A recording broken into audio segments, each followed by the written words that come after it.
na nababakabalin. Welcome to Ern Pampanga guys. Para sa video na to, nandito tayo ngayon sa Santa Rita, Pampanga and we were invited by Fat Grill Restaurant. So they have reopened. Tignan natin guys ano ba yung mga sinaserve nila dito. Samahan niyo ako. Let's go!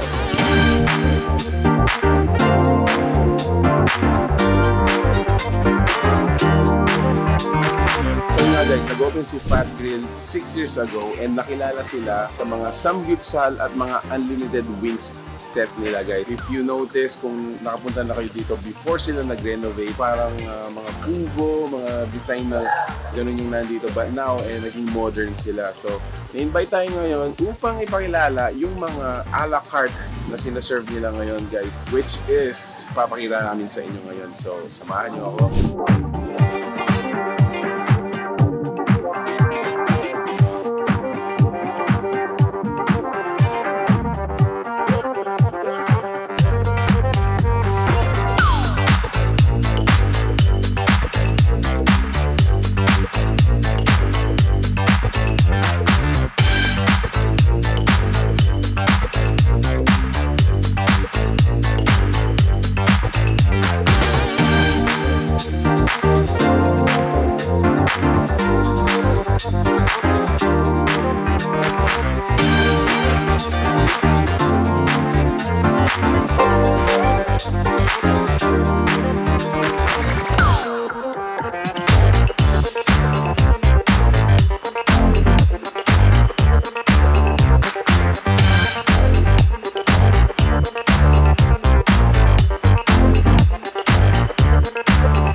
Alright, so yun nga guys, during Fridays, Saturdays, meron tayong free entertainment dito. Mas maganda guys, makapunta po kayo dito ng weekends para mas maganda yung vibe natin. But anyway, every weekdays naman, regular yung mga serving natin dito sa mga samgyupsal at saka mga a la carte.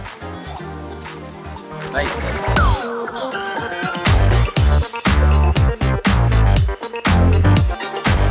Guys, pansin ko rin dito, sobrang napaka-bestseller ng mga samgyupsal at mga unlimited wings din nila guys. Halos pupunta dito, mga all walks of life, may mga bata, may mga matatanda. Sobrang na-enjoy sila sa mga unlimited dishes.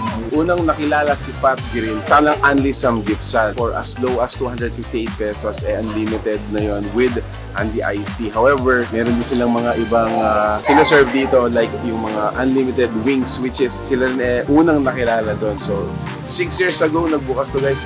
Yun yung mga unang nakilala sa kanila. Na-invite tayo ngayon kasi gusto nilang pakilala kung ano ba yung mga sinaserve nilang mga a la carte. So, yun yung mga bagong aabagan na mga pupunta dito.